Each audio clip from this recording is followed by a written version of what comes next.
Hello and welcome to the Film Ireland podcast celebrating all things cinema. Today we'll be chatting with Garry McHugh. He's the director of Young Irish Filmmakers who are up for nomination at the Global Production Awards at Cannes. We'll also be talking with Theda Hammel, whose fascinating debut is closing the Trans Image Trans Experience Film Festival, which runs from the 25th to the 27th of April at the Lighthouse Cinema. But first we catch up with festival founder James Hudson.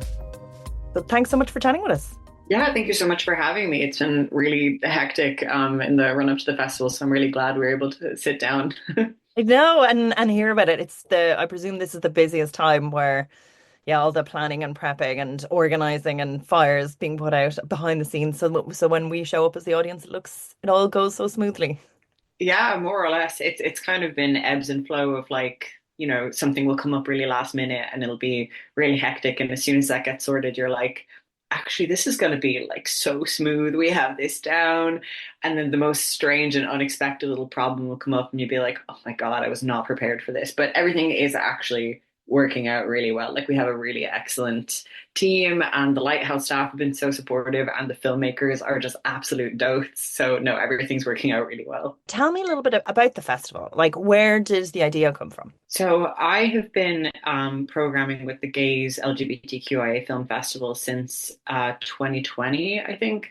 And so that was kind of where I cut my teeth in film programming and learned more about how that works. And then because obviously Gays as a film festival is only able to screen, work that came out in the last 2 or 3 years, I was basically discovering this like huge wealth of trans films that had been made in the last 15 years, but that hadn't made it to Gays. And so then there was just sort of this gap in like, nobody's screening these films in Ireland. So through that, I wound up starting a monthly film club.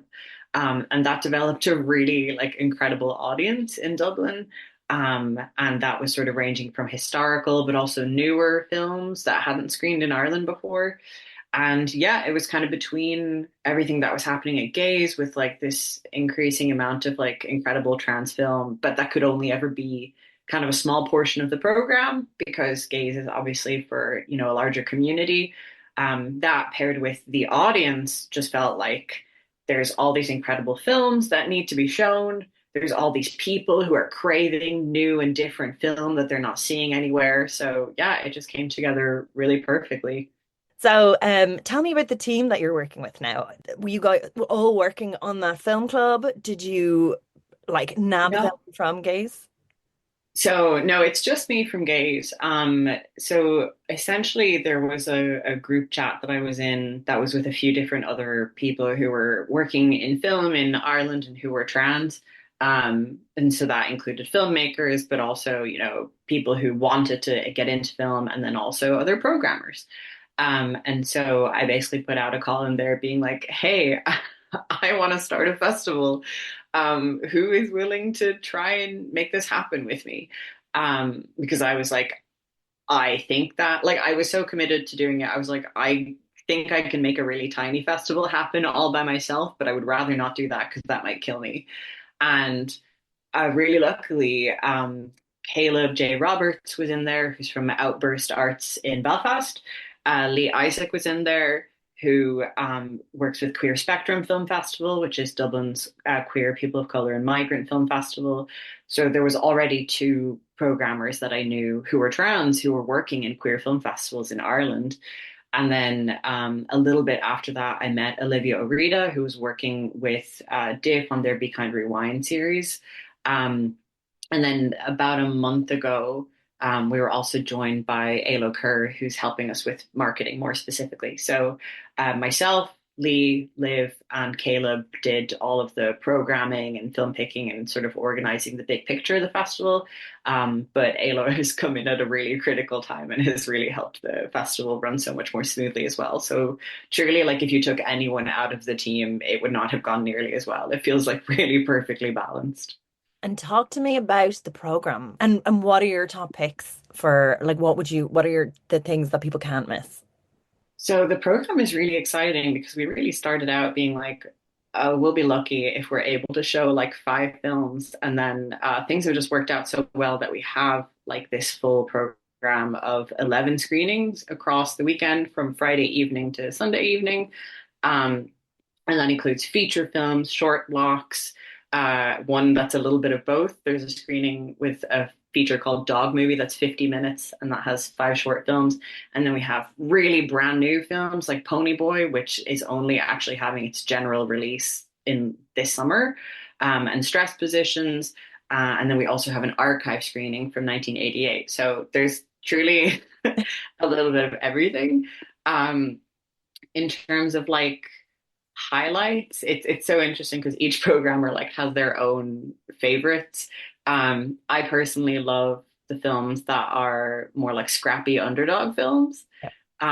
So we have a documentary called Tops, which is just so funny and weird. It actually, like, if anybody listening watches The Rehearsal, the Nathan Fielder show, it feels like it pairs really well with that. I only just started The Rehearsal this week, and I'm like, oh, this is a perfect pairing because it's about a like documentary presenter who wants to go and interview other people about their top surgery, but nobody wants to talk to them.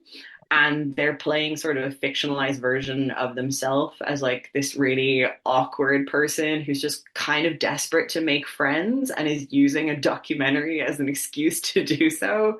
Um, so it's like both really sweet, but also it's just so funny. And it is also a really interesting film in terms of like trans documentary because it's the only contemporary documentary we have in the festival, and it was really important for us to include it because, like, when you think of trans documentaries, like there are good ones, obviously, but like broadly speaking, they tend to be historically really exploitative, or even in modern films, like a lot of trans documentaries are pretty like basic. It's like, here's a trans person, here's how they live. And like for trans people, that's not that interesting because like we know how trans people live because we're trans. But also for like not trans people as well, I'm like, you could probably, tell the basic beats of a trans documentary at this point, being like, person faces hardship and then they meet their family and things are overcome. And like, I do think that it is getting a little bit stale in a lot of films. So I think it's a really exciting film for like both types of audiences, like whether they're trans or not, because for trans people, it's like, oh, here's a documentary that's actually like fun and interesting for us. And then for people who aren't trans, um, it's really like it's a really different way of engaging with like documentary in that sort of like awkward mockumentary style. And I just think that's like so much more exciting and engaging than like a lot of the other films that are just more standard presentations of like a trans documentary. So tell me about yourself and your journey into the industry. Like, how do you find yourself here? So I was front of house at the Lighthouse Cinema. I was the humble ticket taker, screen cleaner, like just every, average staff person that you see in there. That was my job for a few years pre-COVID. Um, and while I was working there, Charlene Lydon was the programmer for the cinema. She since moved on to a different role, I think, and now David Kelly is the programmer there. And essentially, anytime there was like a premiere or an event of some kind, and Charlene was there, I would just sort of like walk up next to her and be like, so what's your job? Like, what do you do? Like I'm meant to be like, I'm like sweeping up popcorn next to her, but I was just really curious because like, I think when you're not involved in the film industry, like when you're like an average person, you really have like no sense of how these things come together behind the scenes. Like it is a really like inside baseball kind of field once you get into it. Um, so I was just really curious, like, who picks the films that go in the lighthouse? How does the money work? Do you have to pay money to show the films? Do you get money for showing the films? Does it cost more to show a film that's like, really small versus a Disney film? How long in advance do you book the films? All that kind of stuff. I was just so nosy. And Charlene was so kind to me. She always had time for my questions. She was always so, so nice to me. And she just like gave me those really like really simple basic facts about her job that made the whole thing seem more comprehensible to me. Um, And then when the Gays LGBTQIA Film Festival was hiring a programming intern in 2020, I applied for it. And I was apparently one of the very few people who applied who was like, yeah, I want to know about screening rights. And they were like, wow, you actually want to know about the nerd stuff. So yeah, that was how I got into programming initially was after kind of getting the intro stuff from Charlene. I was able to sort of bring that to my internship application. And then I actually started as an intern the same year as Alec Linehan, who is now the editor of GCN. So we started as interns together, and then Alice wound up doing more of the social media marketing stuff, and then she wound up being GCN editor, whereas I stayed on and I sort of got more and more programming work, and now I'm the assistant programmer at the Gays Film Festival. Fabulous. And talk to me about the collection of films where you have like like what's interesting is because they're older and because they're from different periods, do you like have you been sort of sitting on a load of brilliant films that you've been dying to share with everybody? Is that like and do you kind of like how do you program something like this basically?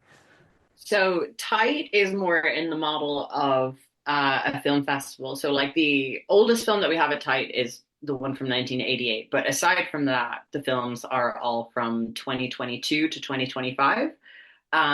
So we are still kind of in that film festival model of, you know, bringing audiences like what's new, what's fresh, what's exciting, what they haven't seen before.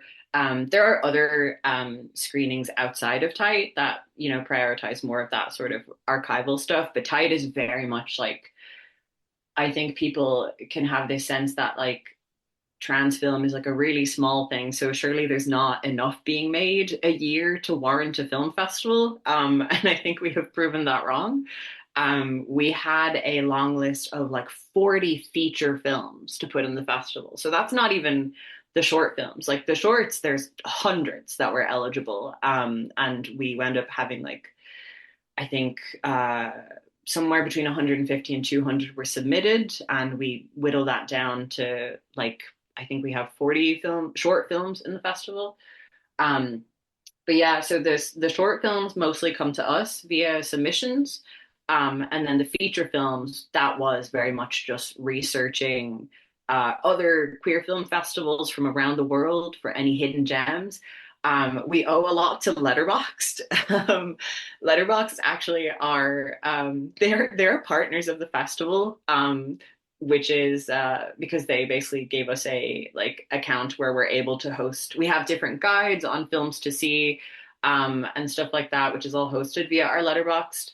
Um, but also like uh, for anyone who doesn't know who's listening, Letterboxd is just a user-driven like film website. So lots of people make their own lists of films on there.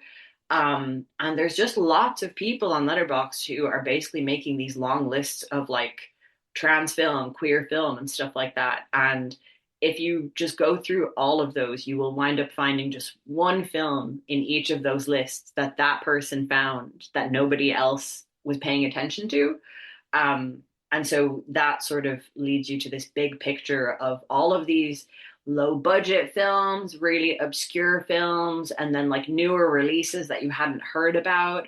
And that all pieces together sort of an image of what contemporary trans feature films are. And that's what our feature program wound up being made out of, is a mix of like films that we'd seen in other film festival programs, films that people had uncovered on Letterboxd and out of like really small networks, which is how we have big films like Pony Boy and Stress Positions, but then really smaller independent films like Dog Movie, which is this like acerbic, like Curb Your Enthusiasm style comedy from like Chicago's underground film scene that like I think we may never have stumbled upon if we hadn't like gone like really deep diving looking for like what are people actually making if we put the effort in.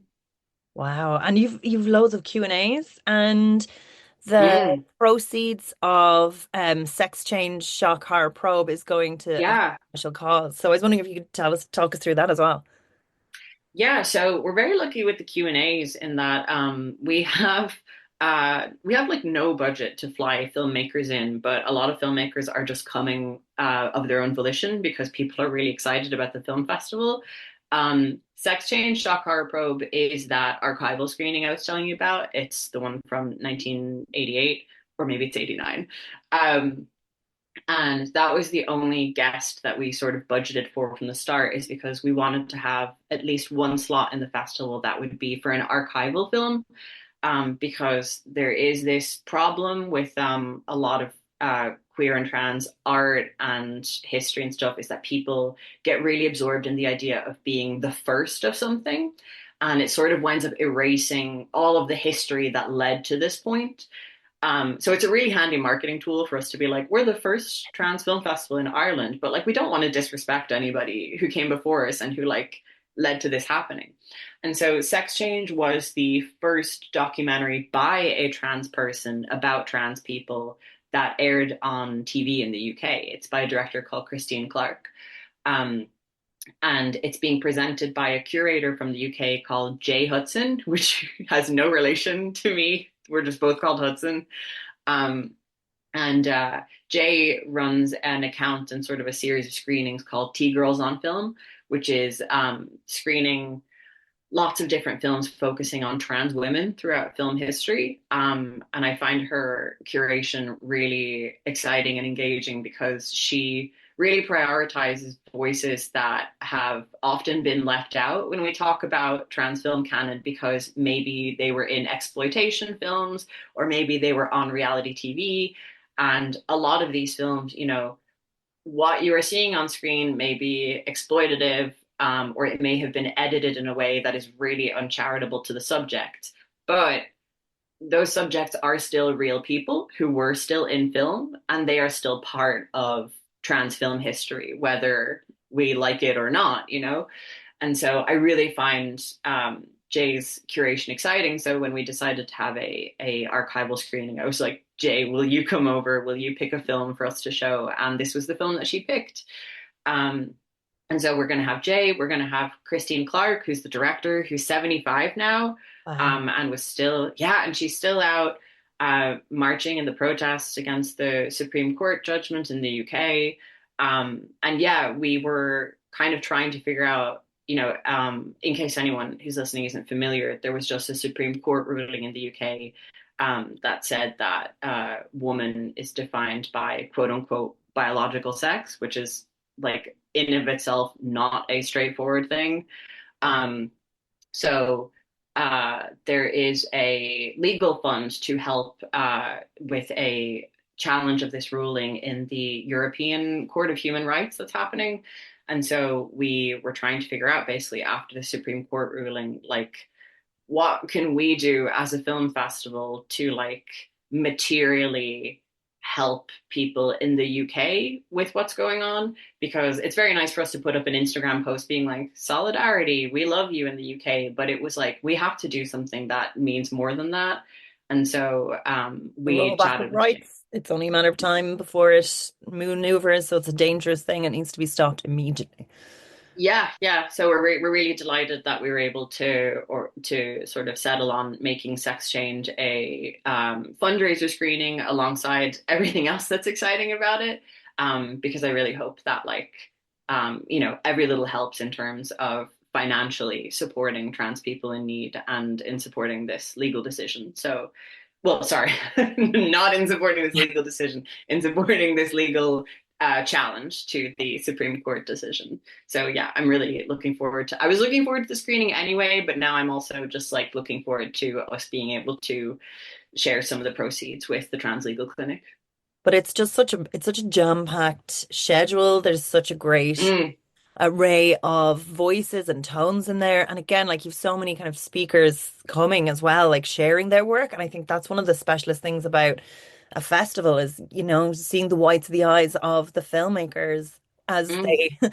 as they bleed onto the screen for you and like expose all their Yeah, trauma. we have Irish and international filmmakers at the Q&A, which I think is really exciting because there is this actually like really cool, flourishing trans film scene in Ireland. Like it's not just international films. Fully a quarter of the short films that we're showing are Irish. So to be able to talk to those filmmakers and sort of introduce them to audiences, because, I know all about these people because I work in film programming, but to be able to put those Irish filmmakers front and center and to put their work in conversation with this like international movement in art is just like so exciting. And it is. It's such a great lineup. So thank you so much for chatting with us. Yeah, thank you so much for having me. Now we talk with Theda Hammel. Have a listen to the trailer of Stress Positions here. Hi. I couldn't find my wallet. Hi, Leo. When do I get to meet him? Who? The model. He's my nephew, and he's very badly injured. Well, what does he look like? Do you have a nice ass? Terry wouldn't let us meet Balul, the 19-year-old male model from Morocco with a badly broken leg. Who was he, that poor boy in the basement? What in the name of God? Hi, Uncle Terry. Well, should you put on a shirt? Why? Aren't you cold? No. Strong chi. What is so exciting about models? First of all, they're very attractive. You know, I read that in Morocco, people eat with their hands. We're eating with our hands. Not hamburgers. Tagine. Sure. I don't want to model anymore. Why not? I don't like being photographed. It's not bad. It's cute, but model? He's a working model. What do I know? He must be very handsome. What?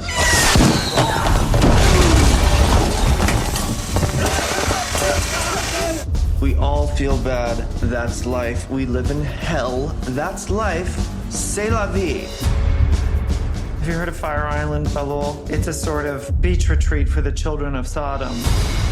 There are ways out of hell, Balul, even if Terry didn't choose to take them. You felt like a woman inside? No. Nobody feels that way. I wanted to kill myself, and it sort of helped. Would Balul make a pretty girl? You're fine as you are. It's not a bad thing. Be free! Fiction is freedom! Fiction is freedom.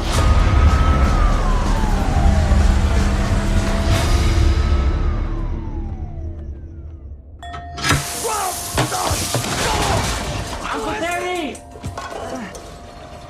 Look! A rainbow! Cool!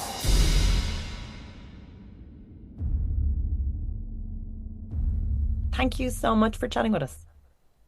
It's my pleasure. I'm glad that the movie is still alive and playing somewhere.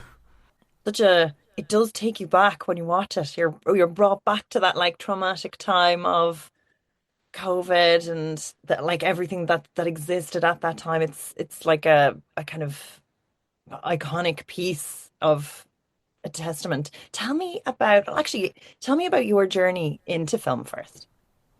It's a backwards journey. It comes through like sound stuff mostly. I didn't train as a filmmaker, but I got enough technical knowledge as a audio person that when I started fooling around with film stuff, I was able to do that aspect of it pretty well, and to get the sound of a short film together to such an extent that it seemed like a professional product or a semi-professional product.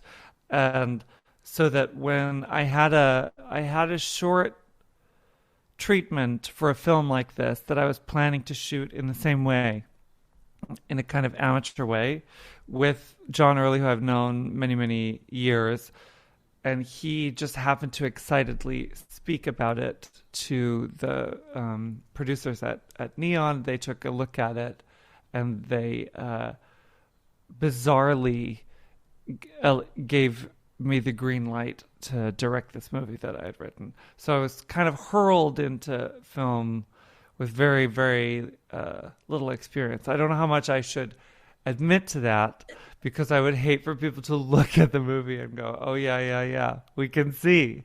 Cannot see. It's so bold, and your voice is so strong in it. It's so unique. It's tonally just brilliant. Oh, that's very kind of you. I think that the tone of the movie is very special. It's a blend of tone. I describe it as like there's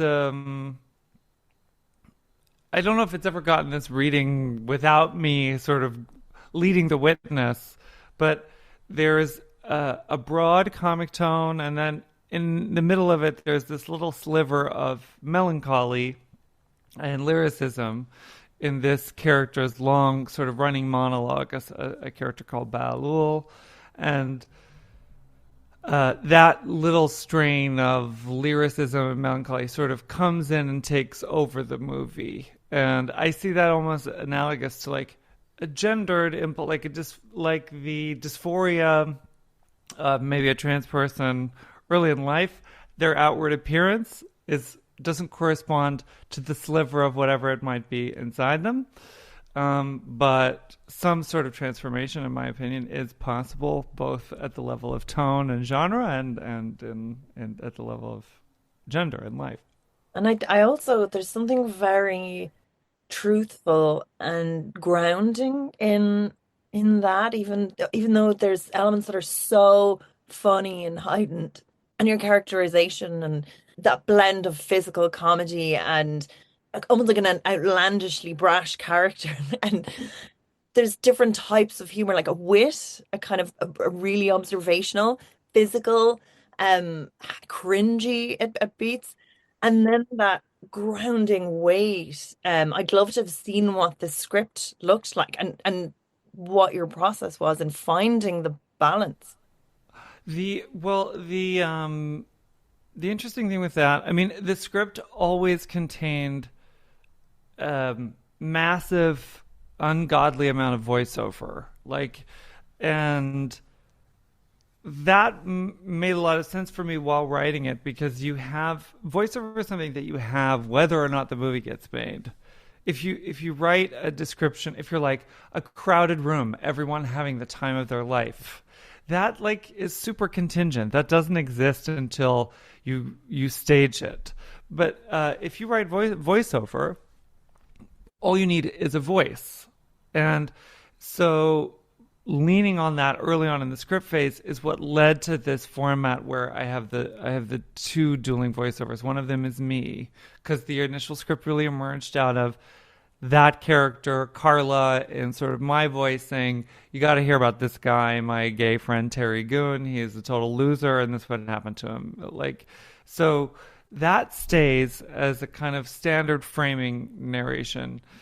The Baloo monologue, which is much longer and runs throughout the entire movie, was scripted very differently. It had some similar elements. It was still about this woman, his mother, but it wasn't until we had shot the film and I was looking at the footage of Kahir Harhash, our wonderful actor,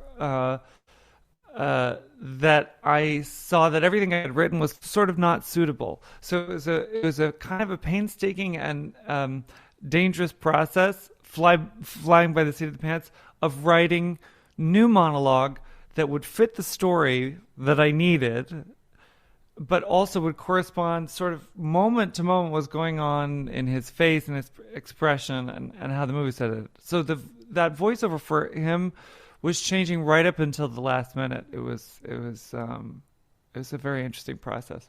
I've tried to edit reverse when it hasn't been like that. Yeah. And it's it's insane. Finding those beats and those moments. And so that feels very organic. Did you then go back in and tweak the footage, or was it picture locked in that? No, a little bit. I mean, it was there at one point we got to picture lock, and then there was still some tweaks, and then we recorded. I mean, he lives in Berlin, and so we were recording over Zoom sort of like this, and that was extremely nerve-wracking, because I would rather be in the room with somebody when they're doing it. But we got it all in, I think, maybe a week or two before we started the final sound mix. And it's kind of everything in film is like that, in the sense that you have to create arbitrary, concrete conditions, because everything is fungible. You can change the voiceover, but and you can change the edit, but you have to pretend that one of them is fixed in order to do the other. Um, but it's totally arbitrary. You have the choice. So it's like super nerve-wracking.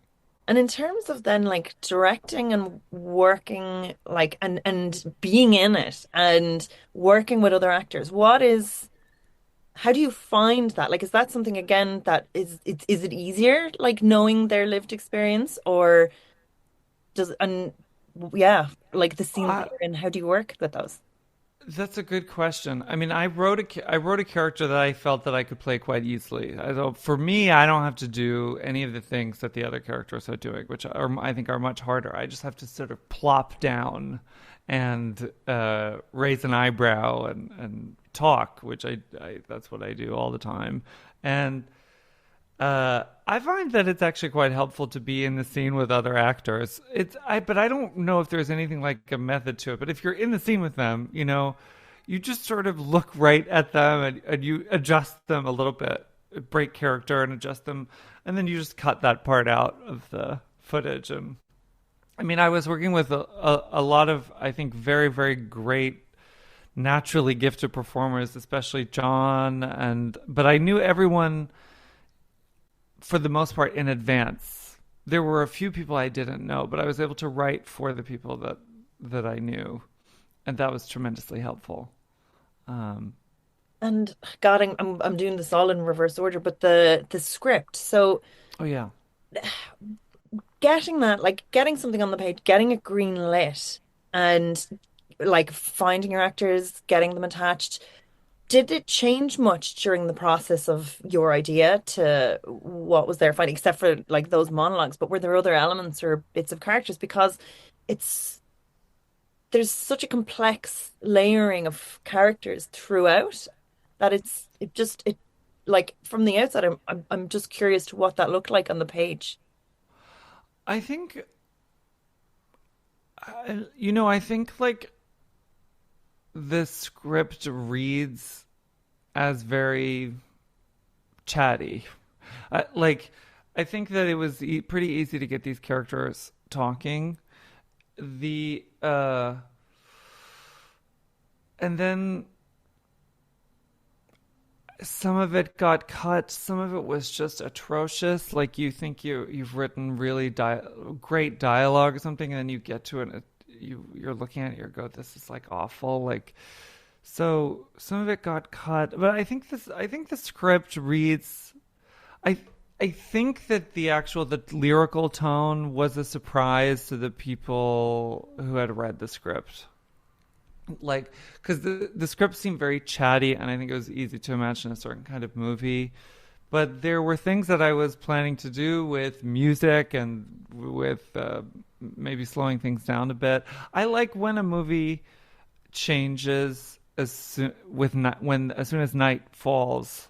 I think the tone of life inside a movie changes at night, and that very much happens in this movie. As soon as night falls, things get a little bit more mysterious, and I think that was a little unexpected for people who had read the script, which maybe read as more of a comedy, or more of a pure comedy. But I don't know. I have no idea. Because that was one of the things that the thinking back on the mother and that voice. Again, I just find that it grounds it and it shows again like all this lighthearted, sometimes zany things happening visually there. But then there's this almost like white noise of sort of pain and Yeah. almost happening. But that's so true to life. Like that's how, you're if you do have an internal dialogue. Yes. Yeah.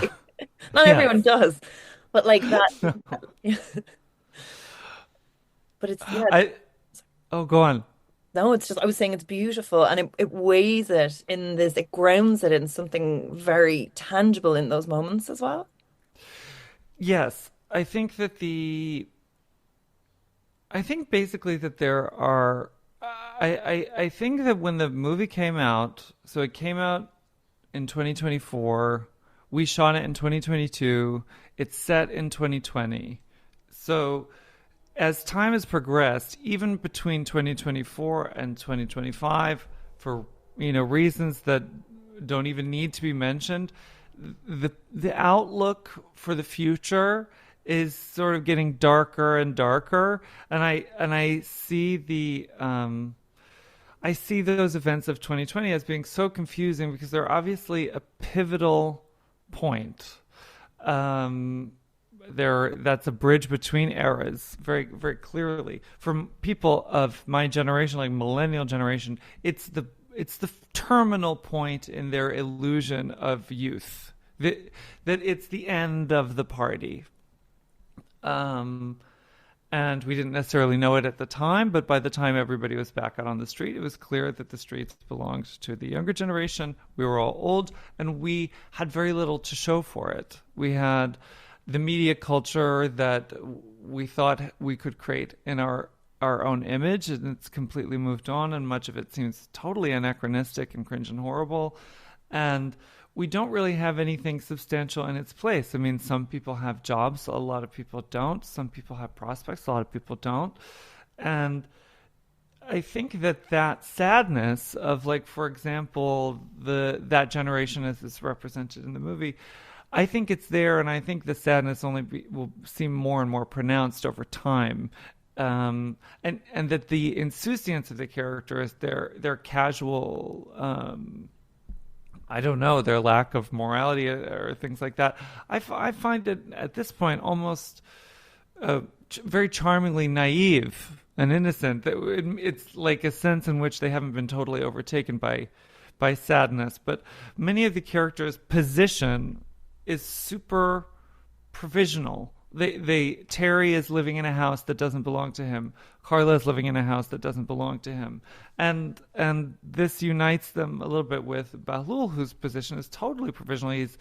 He's left one side of his family and left the other side of his family, and now has this one vestigial remaining family relationship that is, I think we can tell right from the beginning of the movie, it's not going totally well. These two people don't totally get along.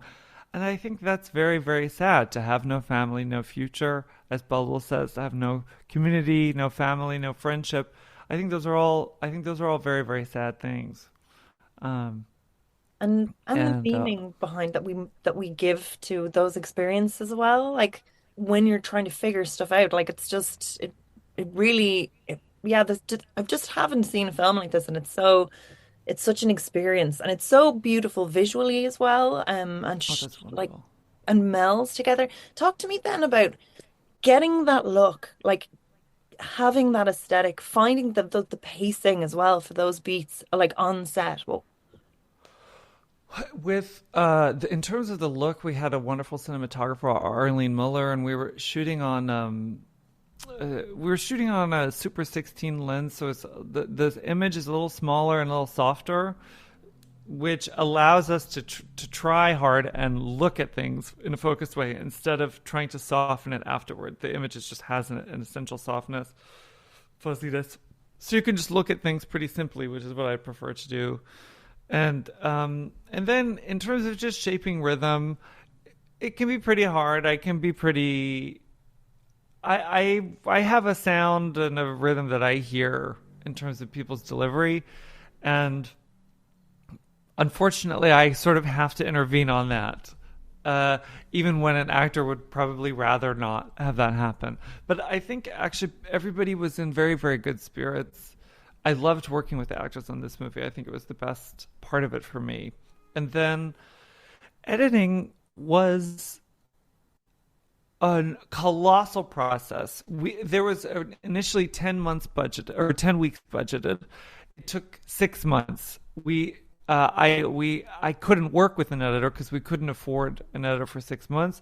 So I had basically to teach myself how to kind of edit it, just so we could get to the rough cut. And then there were additional months working with a proper editor to get it all properly together. So that was a very exacting process, and I just think, it's a real pleasure to make every frame count.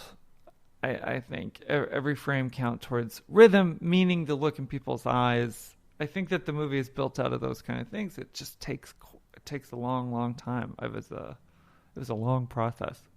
And again, like if you're finding those organic changes that like and are quite seismic, and it's such a balance because there's so many stories and there's so many arcs that are happening at the same time.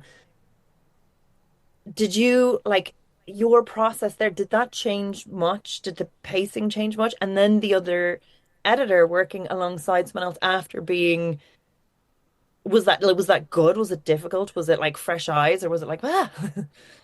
It was all of those things, but mostly good. It was like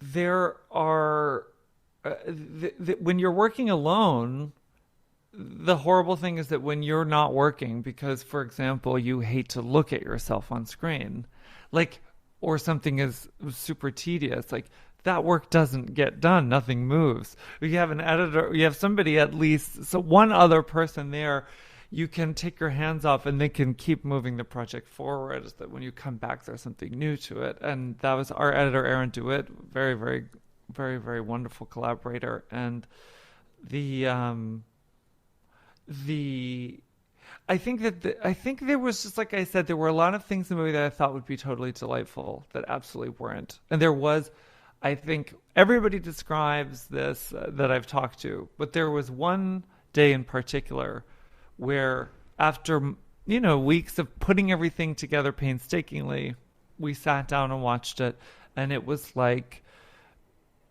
it was just the worst. It was like having an anvil around your neck. It was like so slow and so heavy and so terrible. And then we just rearranged some stuff. We worked the beginning slightly and set it off to the races a little bit. And it's amazing. You just have to go through that process of total failure. Unfortunately, lose your initial ideas of what you thought would be super delightful and charming, and actually find the delightful and charming thing that's there in the material. And that's what's very nice about working at this budget level as well. There are a lot of compromises and a lot of frustrations, but you have some freedom to still discover things in that way. And in terms of sort of your voice as a storyteller and then the technical elements of sound, like, were you finding things in there, like when you had, before you started the project, and like, and again, like that was one really big shift, but like, was there things that you were finding along the way? Were there things that you were kind of planning in to do? Because like that even shifts things so massively. There's like a kind of that working as a sound um designer, I suppose, or like being very, very involved in the sound during the edit process, I think was very, very essential to the final product of this movie, even if it's not. I mean, for example, the sound of the siren was very, very important. Like the sirens in the background, and then the siren that eventually comes to claim, one, two of the characters. But that is a concrete sound, right? That's super expressive. So if I had to just write ambulance, siren, and let someone else take care of it, I don't think I'd be able to take care. I don't think I'd be able to be as expressive with that sound as we were able to be working throughout the edit on the sound. So the sound of the movie is very painstakingly done, but it doesn't necessarily, it's not like this immersive Atmos, crickets chirping in the trees kind of thing. It's a very deliberately staged sort of soundscape that involves these helicopters that pass, the ambulance in the background, a particular quality of the silence, and it makes me very happy. If I close my eyes, I can enjoy the movie very well. If I have my eyes open and I'm watching it, I get anxious about some of the things that I wish I had shot better. But I think the sound it's essential to work in that way. I don't know how else to work. And in terms of, like, I mean, talk about a baptism by fire, Mm-hmm. like coming to it, and being sort of out the other end and watching it with an audience, like watching it on the big screen with an audience, what was that like? Like that moment when you were sitting there sharing it for the first time? It was the premiere of the movie was a kind of an awful experience for me, and I haven't really watched it with an audience since then. We had some wonderful test screenings, which got better and better each time. That was very nice because you can make changes. We premiered at Sundance in a theater that was way too big. I thought, and I should just give up on this and stop complaining about it. But there was a very first day of college energy to the screening. It was like the first day of Sundance. It was in the late afternoon. There was this energy, like everybody came ready to laugh. And then, of course, the movie it goes through this weird lurch where it suddenly becomes a little bit less funny. And I felt that it was just one of those things where it was not a perfect match. I learned everything I needed to do from that screening. We went back in, we made some sound adjustments again, and then I've just let it be. Since then, I think that the process of now, if I ever have to screen the movie, I come in the last 5 minutes, which those are my favorite part of the movie. I think to myself, wow, what a great movie. And then I don't think about it anymore and I do the Q&A. So I think, but I know for a fact that I think that the movie has had very good screenings with very good audiences. That's what I hear from reportage, but I don't watch it with the audience anymore after that initial experience. Comedies are things that are sort of designed in that way. But I also think there's something very visceral. Like if people have a reaction, there's something very powerful in that. Like if it's eliciting something in that communal space, that's quite interesting. And tell me then about now that it's out in the world, have you had people contacting you about it? Have you the meaning that people infer from it? Have you been a recipient of that? Somewhat. Although I've tried to keep my head low. I occasionally see people say nice things about it, on Twitter, or wherever. It was very nice, very gratifying. And I know for a fact that there are people who really, for whom it's not their cup of tea, and that I also sort of avoid. It doesn't. But I've had. I think the nice people, the real conversations that I've had that have been most substantial is people relating to the mother. If people come and they say, "Oh, what a bunch of vile, despicable, horrible millennials! Like what a terrible." Thing.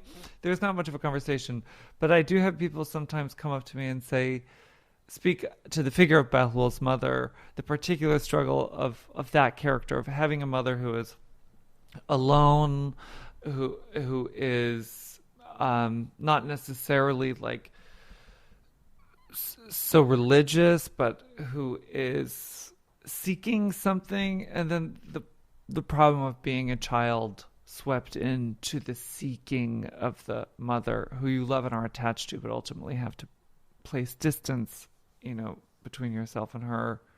I think that those have been the most interesting conversations, and that's the part of the story that I care most about, I think. And have you, as an artist, changed? Has the process, because again, what a baptism of fire, and watching it go through all the stages, what have you sort of learned, or what has shifted? I think I've just gotten so much. I feel like I've gotten so much older. I feel like the movie, when I see myself on screen, or I think back to the shoot, I go, that was like a college party, or we were so young. I don't know.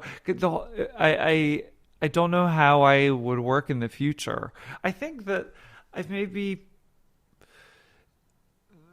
the spirit of youth, or whatever it was, of being slightly younger than I am now, I had a real trust that the chaos would condense into something meaningful.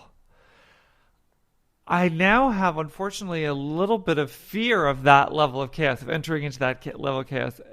ever again. Unfortunately, I think it will follow me wherever I go. I am a little bit Terry Goon-like in this respect, that I'm extremely clumsy, extremely prone to chaos. And the comforting thing about a film is that you have people whose job it is to capture something, to capture something on film, to capture something in sound. You get all that footage at the end. Something exists, whereas in my life, all I'm doing, I feel like, is knocking things off of tables, forgetting, what I need to do that day. In film, you can do all of that. Somehow, you wind up with something at the end of it, and then you can redeem that spirit of chaos by shaping it into something orderly. I don't know if I can ever do it to quite this extent ever again. But I suspect that I will have to. And do you have other stories bubbling to the surface that you're working on at the moment? I have something sort of longer that I've been tinkering with, but it's not.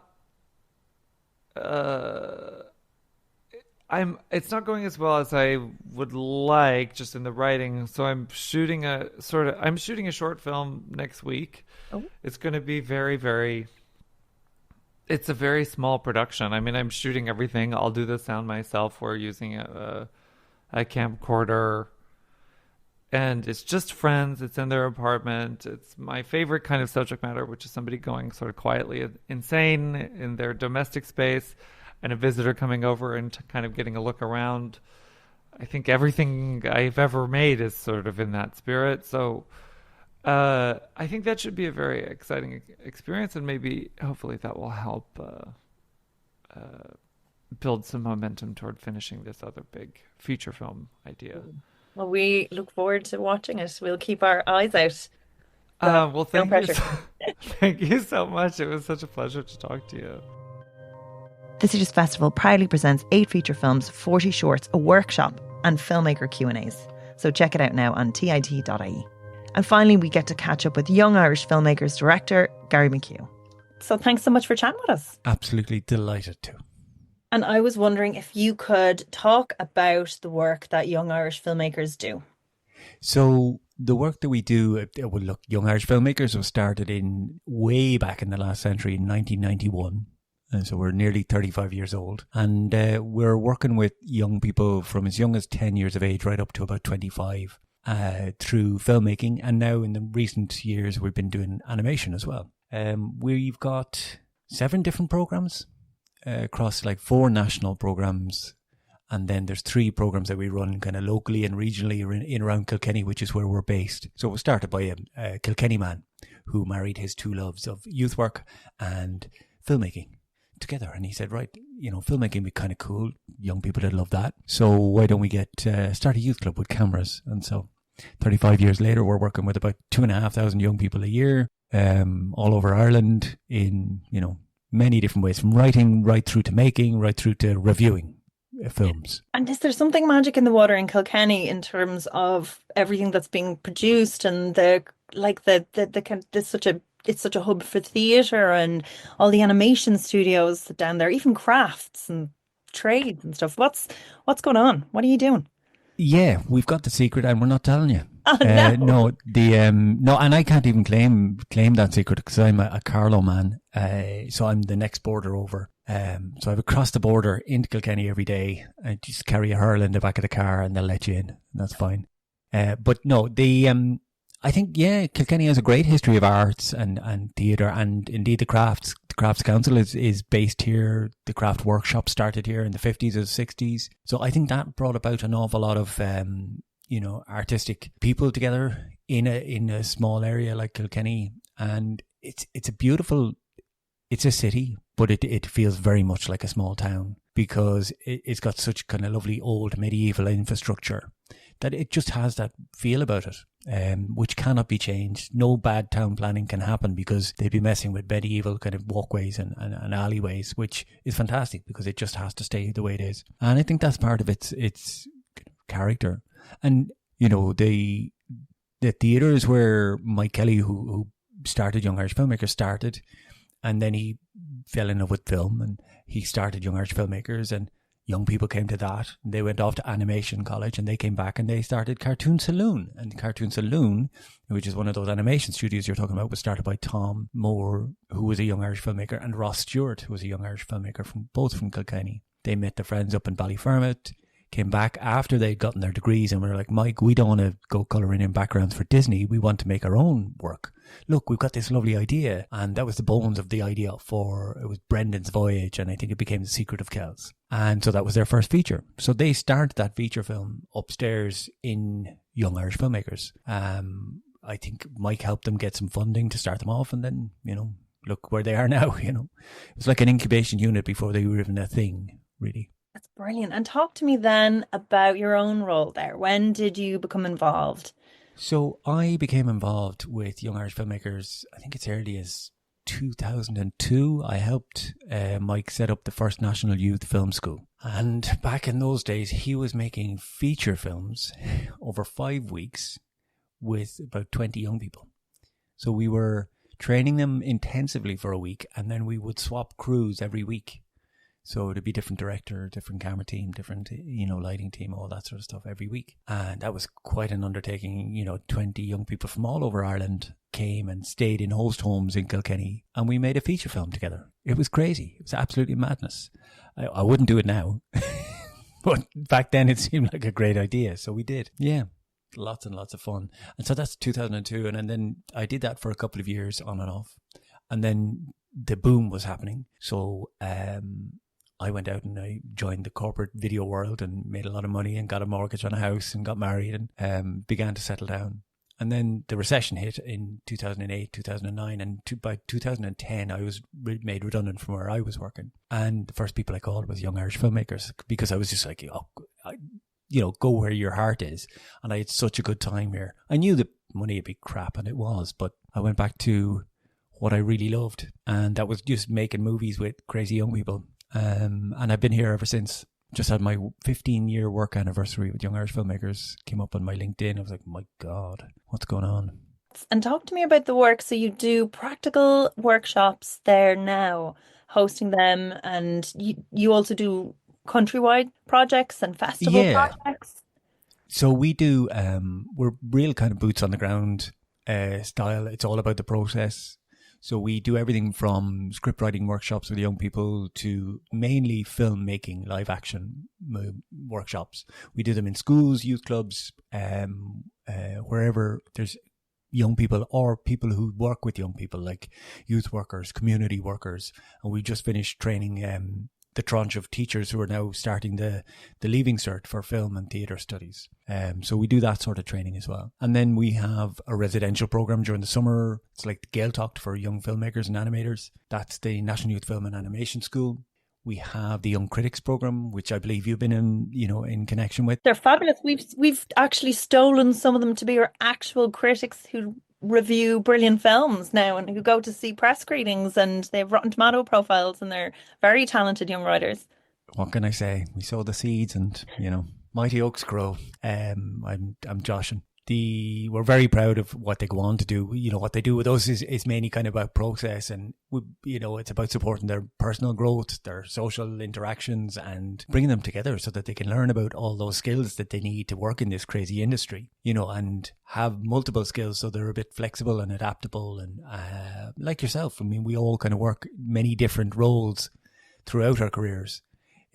Particularly in Ireland, I think we seem to have that about us. We're many different things to many different people because there isn't a big enough market to just specialise. And so we instilling a lot of skills through the process of filmmaking and animation. That's what we do.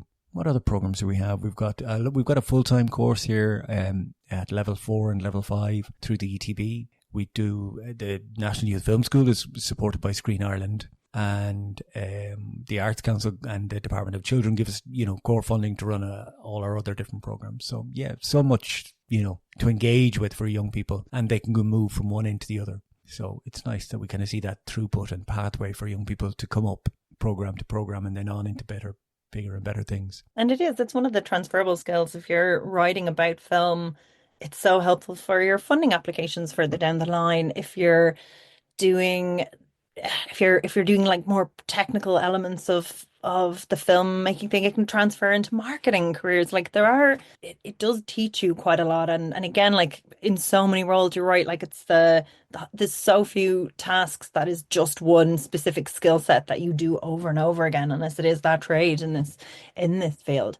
What advice would you give, say, a young person that maybe is nervous about taking the first steps into the industry, and what they, and they're not sure where to go or what they want to do, but they know they enjoy it? The great thing in Ireland at the moment is there's a lot of focus now on next generation, is what they're calling it. And it's even mentioned in Screen Ireland's new strategy, which is kind of unusual but fantastic, because they're now looking at, okay, where's the next wave of young filmmakers and animators going to come from? So with that kind of interest at national level and national kind of body level, there's a huge amount of grassroots movements, working with young people from the ground up. There are, great academies like Emerging Limerick Filmmakers, ELF. There is Youth Film in Wexford. There's Waterford Youth Arts. There's Kildare Young Filmmakers, Tala Young Filmmakers, Cork Young Filmmakers. There's loads of young filmmaker groups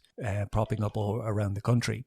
So there's lots of ways young people can connect in with them. And as well as that, like, we now have an IFI are running the Next Generation program, and they have a program manager. So one person specifically hired by the Irish Film Institute to work on programs for and with and on behalf of young people who want to make films. There's career guidance talks all the time. Just sign up for a Screen Ireland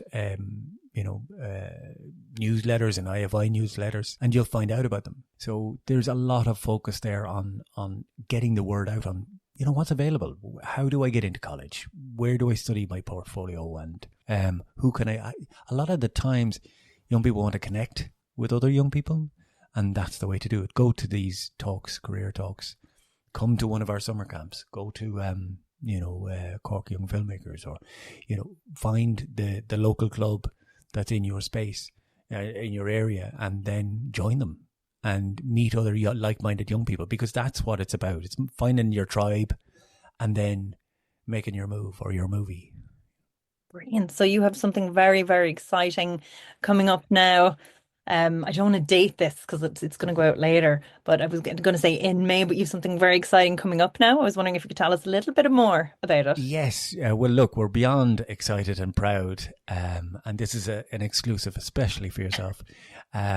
We have made the finals of the Global Production Awards in Cannes for our social and economic impact, which is quite, it's quite a mouthful for starters, but it's quite exciting, to say the very least. And that is for in recognition of all your programs collectively and the help that it does in terms of it's even in terms of soft skills and confidence, and like that, it can be very isolating. It's very easy to see where your local football club is because they're playing outside normally and you can spot them. But like that, like finding the like-minded people that are a bit more nerdy or awkward can be trickier. Yeah, I mean, for us, that there are a lot of different awards in it. There's Leaders of Impact. There are sustainability awards for production companies from all over the world. But if you look up, at the shortlist that we're in, we're up against, Screen Berkshire in the UK. We're up against, I think, one of the Walking Dead series, Dylan Dixon. And so it's when